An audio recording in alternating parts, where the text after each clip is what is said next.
Salam jumpa. Selamat tahun baru.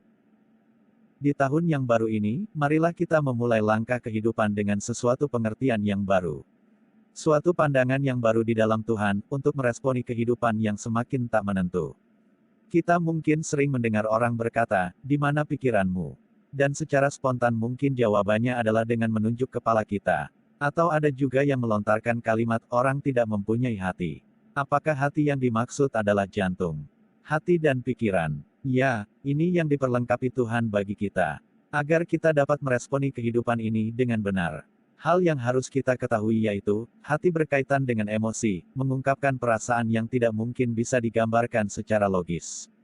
Sedangkan pikiran lebih cenderung secara rasional dan praktis. Sederhananya, hati itu berkaitan dengan perasaan dan pikiran berkaitan dengan logika. Hati dan pikiran kita adalah dua penasehat yang terkadang berbeda pendapat. Mereka memainkan perannya dengan cara yang berbeda, dan berbicara dengan bahasa yang berbeda pula. Jadi, hati dan pikiran memiliki perbedaan yang sangat signifikan. Hati manfaatnya keluar, sedangkan pikiran manfaatnya ke dalam. Di saat kita memilih untuk menggunakan hati dalam bersikap, berarti segala sesuatu yang diekspresikan ditujukan untuk mendatangkan dampak kepada orang lain. Contoh, bagaimana caranya membuat orang bahagia dengan keberadaan kita? Atau, bagaimana caranya supaya orang tidak bersedih? Intinya lebih kepada empati. Sedangkan ketika memutuskan untuk menggunakan pikiran dalam bersikap, berarti dampak yang dihasilkan adalah untuk diri sendiri. Contoh, bagaimana agar bahagia menjalani hidup di dunia ini? Atau, bagaimana menjadi orang sukses? Intinya lebih bersifat egois. Pernahkah kita ingat ketika pertama kali ingin berbuat jahat? Lalu ada bisikan halus yang mengingatkan, jangan lakukan itu.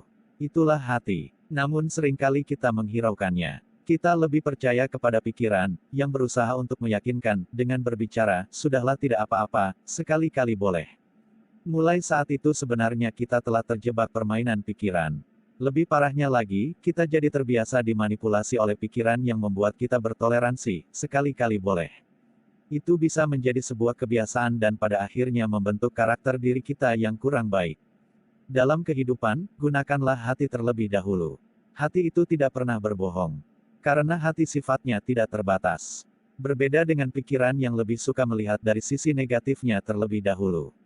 Gunakanlah hati yang diciptakan Tuhan, untuk membimbing kita selalu tetap di jalan yang telah dipersiapkannya. Dan hilangkan pikiran-pikiran jahat yang dapat mengeluarkan kita dari jalur itu. Berikan kesempatan kepada hati, untuk menuntun kita menemukan sebuah solusi dari setiap permasalahan. Jagalah hati untuk selalu bersih. Selama hati bersih, maka kita akan menempatkan masalah pada tempatnya. Hati memiliki kekuatan dahsyat, yang melebihi kekuatan pikiran. Amsal 4:23. Jagalah hatimu dengan segala kewaspadaan, karena dari situlah terpancar kehidupan. Awalnya mungkin terasa sulit, namun percayalah. Kita akan melihat perbedaan seiring waktu kita menggunakannya. Jernihkanlah hati, jangan berfokus hanya pada pikiran belaka. Jika hati bersih, pikiran kita pun akan bersih. Jadikanlah hati sebagai pembimbing dalam setiap langkah kehidupan. Amin. Tuhan memberkati. Sampai jumpa.